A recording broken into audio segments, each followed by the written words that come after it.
మరి volunteer retirement తీసుకున్నానన్నారు. ఏం చేస్తున్నారు ప్రస్తుతానికి?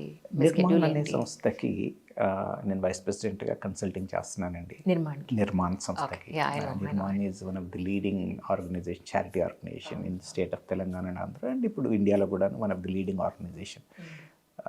So Mayur Patnala who is founder and chairman of that organization. Personally I know him. నేను ఈప్యామ్ సంస్థకి చేస్తున్నప్పుడు కూడాను అసోసియేషన్ తనతో దాదాపు 10 ఏళ్ల పైన ఉంది. సో తన కోరిక మేరకు నేను చేయదలుచుకుంది అల్టిమేట్గా కార్పొరేట్ సోషల్ రెస్పాన్సిబిలిటీని పక్కన పెడితే సోషల్ సర్వీస్ చేయదలుచుకున్నాను కాబట్టి సో ఇది మంచి చాయిస్ అవుతుందని అటు వాళ్ళకి హెల్ప్ చేస్తూ సో అలా సొసైటీకి పనికి వచ్చే సినిమాలు తీస్తున్నారు. ఇప్పుడు సినిమా చేస్తాను. ఇది రిలీజ్ ఎప్పుడు అనుకుంటున్నారు సార్? వ్యాలంటైన్స్ డే ప్రాంతంలో 13 ఫిబ్రవరిని టార్గెట్ చేస్తున్నాము. చూడాలి. అందులో యాక్టర్స్ అందరూ కొత్త వాళ్ళేనండి, లేకపోతే ఎనీ పర్టికులర్? కొత్త వాళ్ళు కాదండి, తెరకి కొత్త వాళ్ళు, పూర్తిగా కొత్త వాళ్ళు కాదు. యూట్యూబ్లో చాలా పాపులర్ అయిన ఆర్టిస్టులు లీడ్ పేరుగా ఉన్నారు. నిజానికి హీరోయిన్గా యాక్ట్ చేసిన అమ్మాయి కూడా దాదాపు 6 సినిమాల్లో లీడ్గా చేసింది. అన్నపూర్ణ ఫోటో స్టూడియో, విరాటపాలెం ఇలాంటి సినిమాల్లో హీరోయిన్గా చేసిన అమ్మాయి మాకు ఫీమేల్ లీడ్. Okay okay. అలాగే మోహిత్ పెతాడా అని అతను సారంగధీర సినిమాకి హీరోగా చేశారు. ఓహో, రైట్ రైట్. అలాగే సపోర్టింగ్ క్యాస్ట్లో కూడాను దాదాపు 40 నుంచి 50 సినిమాల్లో దగ్గర చేసిన వాళ్ళందరూ మా సపోర్టింగ్ క్యాస్ట్లో ఉన్నారు. కానీ అంటే మీరు చేసే ప్రతి సినిమాలోనూ ఒక మారల్ వాల్యూ ఉంటుంది. ఖచ్చితంగా సొసైటీలో తెలుసుకోవాల్సిన ఇంపార్టెంట్ పాయింట్స్ యూజ్ అయ్యేదే మీరు చేస్తారు. ఇంకా కమర్షియల్ పాయింట్ ఆఫ్ వ్యూలో మీరు చేయరా? ఇలానే చేద్దాం అనుకుంటున్నారా? కమర్షియల్కి నాన్ కమర్షియల్కి డిఫరెన్స్ అనేది కొంచెం చాలా థిన్ లైన్ డిఫరెన్స్ అండి. కమర్షియల్ అని ఎప్పుడు అంటాము అని నా దృష్టిలో అంటే, బొమ్మరిల్లి సినిమా తీసుకోండి, చాలా అద్భుతమైన సినిమా, నాకు నచ్చిన ఒకనొక గొప్ప సినిమా. అది కమర్షియల్ సినిమానా లేకపోతే ఫ్యామిలీ వాల్యూస్తో ఉన్న సినిమా అంటే ఏం చెప్తాం? Correct correct, same absolutely. So అలాగే మా సినిమాలు కూడా కమర్షియల్గా హిట్ అవ్వాలని తప్పకుండా కోరుకుంటున్నాను. కాకపోతే ఇప్పటి వరకు నేను చేసిన సినిమాలో కమర్షియల్ టాపిక్, ఇప్పుడు ఎందుకు ఈ మాట అంటున్నానంటే, ఇప్పుడు చిన్నపిల్లల సినిమా ఆత్రేయ చేసామండి.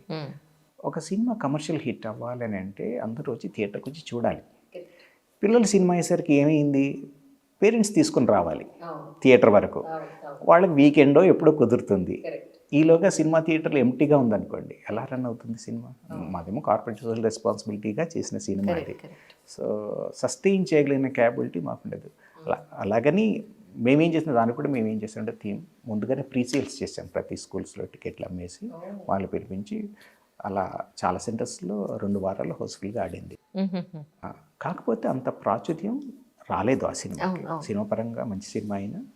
సో కాబట్టి కమర్షియల్ హిట్ కాదు. అది కమర్షియల్ సినిమా అవునా కాదా అని అంటే అది it's a great clarity actually. Sir అంటే ఇప్పుడు ఓటీటీ కూడా మనకి రిలీజ్ అయింది కదా, అప్పుడు మీరు మూవీ రిలీజ్ చేసినప్పుడు ఓటీటీ లేదు. ఓటీటీ ప్లాట్ఫామ్ అంతగా లేదండి. అమెజాన్ అప్పుడప్పుడే ప్రారంభమైంది. ఇప్పుడు ఎందుకు దాన్ని ఓటీటీస్కి మీరు సేల్ చేయకూడదు? ఐఎమ్ రెడీ అండి. ఇప్పుడు అందుకోసం ఈ 3-2-1 అయిన తర్వాత ఆ 3 సినిమాని కూడా కలిపి ఓటీటీకి ఇవ్వాలనేది మా ఆలోచన. That's so nice, really it's good idea. ఎందుకంటే ఓటీటీలో ఎక్కువ మంది చూస్తున్నారు. ఇప్పుడు థియేటర్స్కి వెళ్ళే వాళ్ళు ఆల్మోస్ట్ 50% తగ్గిపోయినట్టే.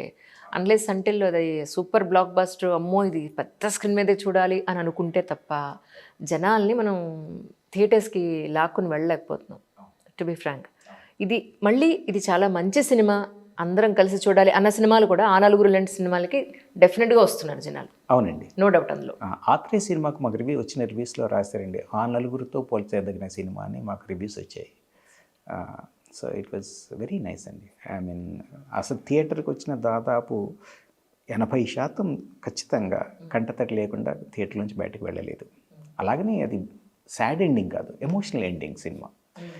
బేసిక్గా పేరెంటింగ్ మీద చేసిన సినిమా. కానీ ఇప్పుడు సినిమాలు చూస్తున్నప్పుడు యాజ్ అ డైరెక్టర్గా, ఎందుకంటే మీకంటూ కొన్ని కోర్ వాల్యూస్ ఉన్నాయి కాబట్టి అంటున్నాను, మీరు ఎలా అనుకుంటూ ఉంటారు సార్? నేను సినిమా ఎలా అనుకుంటున్నానంటే, ఒక పిల్లల్ని మనం థియేటర్కి తీసుకెళ్ళామనుకోండి, ఒక క్షణం కూడా పేరెంట్గా నేను ఎంబ్రాస్గా ఫీల్ అవ్వకూడదు. సో అయ్యో పిల్లలు పక్కన ఉన్నారే అన్న ఈ భావన వాళ్ళకి రాకూడదు. అంత నీట్గా ఉండాలి నేను చేసే ఏ సినిమా అయినా సరే. ఇది నేను పెట్టుకున్న ప్రిన్సిపల్ అండి. అలాగే సినిమాలో నేర్చుకోదగిన అంశం ఏదో ఒకటి ఉండాలి. అఫ్కోర్స్ ఎంటర్టైన్మెంట్తో చేయొచ్చు, ఏదైనా ఏం చెప్పినా కానీ మనం ఒక వాల్యూస్ అనేది, మనం ఒక పాజిటివిటీని మనం సొసైటీలో క్రియేట్ చేయగలనేది ఒకటిను. అలాగే వచ్చిన డబ్బులు అగైన్ ఇందాక చెప్పినట్టుగా దాన్ని సొసైటీ కోసం ఉపయోగించాలన్నది ఈ రెండు నా ధ్యేయాలండి. That's amazing sir. ఒకటి నిర్మాణంలో మీరు కలిసి వర్క్ చేయడం మీ మనసుకు నచ్చిన పని. అలాగే ఇప్పుడు తీసే సినిమాలు కూడా సొసైటీకి ఉపయోగపడే, సొసైటీ కోసం చేసే సినిమాలు ఏవైతే ఉన్నాయో ఇవి చేస్తూ ఉంటారు. అపార్ట్ ఫ్రమ్ దిస్ అంటే రెస్ట్ ఆఫ్ ది లైఫ్ అంతా కూడా మీరు ఎలా ప్లాన్ చేసుకున్నారు సార్? అంతేనండి. నేను start help foundation service through art start help foundation అని నాకు ఓన్ ఫౌండేషన్ ఆథరైజేషన్ వచ్చేసింది దాని ద్వారానే. సో ఈ ఒక బ్రాండ్ ఇమేజ్ని క్రియేట్ చేయాలి.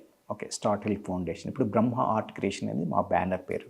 ఈ బ్రహ్మ ఆర్ట్ క్రియేషన్ ద్వారా ఇక్కడ నుంచి చేయబోయే సినిమాలన్నీ కూడాను ఈ వాల్యూస్తో ఉన్నవి ప్లస్ కమర్షియల్గా సక్సెస్ చేసి సో దాని అవుట్కమ్ని మనం ప్రజల కోసం సొసైటీ కోసం వినియోగించాలనేది మా ఆలోచన. త్వరలో అంటే ఎంత త్వరగా వీలైతే, ఎందుకంటే ఇప్పుడు already I'm close to 60. So మీరు అలా లేర్లేండి sir. Absolutely you are more fit and చాలా హెల్తీగా ఉన్నారు. అబ్సల్యూట్లీ ఎప్పటికీ ఇలాగే ఉండాలి మీరు. Thank you. సో కాబట్టి ఇంకా శేష జీవితాన్ని ఎంత త్వరగా వీలైతే ఎంత త్వరగా దీన్ని ఇంటర్నేషనల్ స్థాయికి తీసుకెళ్ళాలనేది నా తపన. సో సినిమాలు కంటిన్యూస్గా చేస్తూనే ఉంటాం. అలాగని నేనే డైరెక్ట్ చేయాలి, నేనే రాయాలనేది నా కోరిక కాదు. ఇందాకన్నట్టు ఒక బ్రాండ్ ఇమేజ్ కనుక ఏర్పడితే కొత్త దర్శకులకి, కొత్త రచయితలకి, కొత్త సంగీత దర్శకులకి ఇలా కొత్త వారికి అవకాశం ఇస్తూ కాస్ట్ని కంట్రోల్లో పెడుతూ మినిమల్ కాస్ట్లో లో బడ్జెట్లో సినిమాలు చేస్తూ హై రెవెన్యూస్ తీసుకురావాలనేది మా ఉద్దేశం అన్నమాట. అంటే కాంట్రవర్షియల్ పాయింట్ మిమ్మల్ని అడగడం అని కాదు, కానీ జనరల్ పబ్లిక్ ఏమో ఐబొమ్మకి సపోర్ట్ చేస్తున్నారు. జనరల్ పబ్లిక్ అందరూ అనేది ఏంటి అని అంటే, మరి ఇంతింత రెమ్యూనరేషన్స్ కోట్ల రూపాయలు వాళ్ళు తీసుకోవడం ఎందుకండి, సినిమా టికెట్ పెంచేయడం ఎందుకండి, ఈ మాల్స్లోనేమో కనీసం ఫ్యామిలీతో పెడితే ఒక పాప్కార్న్ తినడానికి కూడా ఒక 500 పెట్టాల్సి వస్తుంది. సో ఇలాంటి పరిస్థితుల వల్లే కదా ఐబొమ్మ లాంటి వాళ్ళు వస్తున్నారు అనేది వీళ్ళ వాదన. యాజ్ ఎ డైరెక్టర్గా మీరేమంటారు ఈ పాయింట్లో? యాక్చువల్లీ అంటే ఎవరి చాయిస్ వాళ్ళది అంటాను. సో హై బడ్జెట్ పెట్టి చేసిన సినిమాలు చేయకూడదా అంటే అలా ఏం లేదండి. సో ఏదైనా సినిమా చేయొచ్చు. నా మట్టుకు నేనేంటంటే సొసైటీకి నేను ఎప్పుడైతే కాంట్రిబ్యూట్ చేద్దాం అనుకుంటున్నానో నా కాస్ట్ని ఎంత కంట్రోల్లో పెట్టుకుంటే నేను అంత రెవెన్యూ నేను సొసైటీ కోసం స్పెండ్ చేయగలుగుతాను. కాబట్టి నా మోడల్ వచ్చేసి ఏంటంటే లో బడ్జెట్లో సినిమా చేయాలి, దాని యొక్క ప్రాఫిట్ని సొసైటీకి ఇవ్వాలనేది నా పర్టికులర్ చాయిస్ అండి. That's amazing. అండ్ మోరోవర్ అంటే మీరు డబ్బు కోసం సినిమా చేయట్లేదు, నాకున్నది చాలు అన్న పాయింట్లో మీరు ఫిక్స్ అయి ఉన్నారు. నా పర్సనల్గా డబ్బు అక్కర్లేదు, కానీ సొసైటీ కోసం కావాలి. సొసైటీ కోసం కావాలి. That's what. అది బలవంతంగా ప్రజల మీద రుద్దరు. అది మీరు ఎంత వచ్చినా సరే అది సొసైటీ కోసమే ఖర్చు పెట్టాలి. అవునండి. ఒక మాట ఏంటంటే చారిటీ కోసం ఆర్గనైజేషన్స్ మనం చేస్తున్నప్పుడు చాలాసార్లు ఏమవుతుందంటే ఒక చారిటీ ఆర్గనైజేషన్ సస్టైనబిలిటీ కష్టమవుతుంది లాంగ్ రన్లో. ఎందుకంటే రెవెన్యూ సోర్సెస్ ఉండవు. Most of the charity organisations అన్ని డొనేషన్ మీద ఆధారపడి ఉన్నవి. సో ఎప్పుడైతే మనం ఒకరి మీద ఆధారపడి ఉంటామో, ఒక ఫ్రెండ్స్ 10 మంది కలిసి మనం సొసైటీ సేవ చేద్దాం అనుకుంటే లాంగ్ రన్లో వాళ్ళు సస్టైన్ చేయలేకపోవచ్చు. ఏవైనా కారణాలు కావచ్చు. చాలా ఆర్గనైజేషన్స్ మూతపడిపోతుంటాయి. దట్ ట్రిగ్గర్డ్ మీ థాట్, ఇప్పుడు నేను సెల్ఫ్ సస్టైన్గా చెయ్యాలి, ఎవరిని డబ్బులు అడగకూడదు, నేను ఓన్గా జనరేట్ చేయాలి, దీన్ని సొసైటీ కోసం వాడాలంటే మార్గం ఏంటి, నాకున్న స్ట్రెంగ్త్ ఏంటి అని ఆలోచించినప్పుడు ఆర్ట్స్ నా స్ట్రెంగ్త్ అయినప్పుడు దీన్ని ఎలా వాడుకోవాలి అన్న దాంట్లోంచి వచ్చిన ఆలోచన సినిమా చేసి దాన్ని వచ్చిన అవుట్కమ్ని ఇవ్వాలనేది. ఇక్కడ సక్సెస్ అనేది చాలా ఇంపార్టెంట్. సినిమా ఫెయిల్ అయింది అనుకోండి మళ్ళీ డబ్బులు లూజ్ అవుతాం. అలా అవ్వకూడదు. అలా అవ్వకూడదు అంటే బెస్ట్ ప్రోడక్ట్ రావాలి.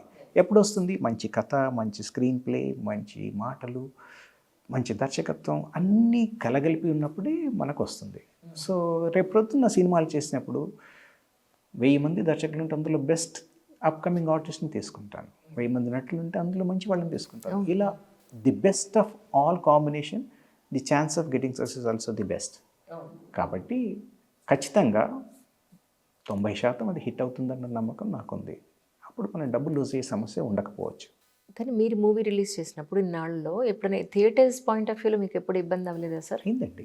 థియేటర్స్ పరంగా తప్పకుండా ఇబ్బంది అయింది. కాకపోతే తెలిసిన వాళ్ళు ఉండడం మూలాన సో దాన్ని ఓవర్కమ్ చేసాము. మేము ఓన్ రిలీజ్ చేసుకోవాల్సి వచ్చింది కొన్నిసార్లు.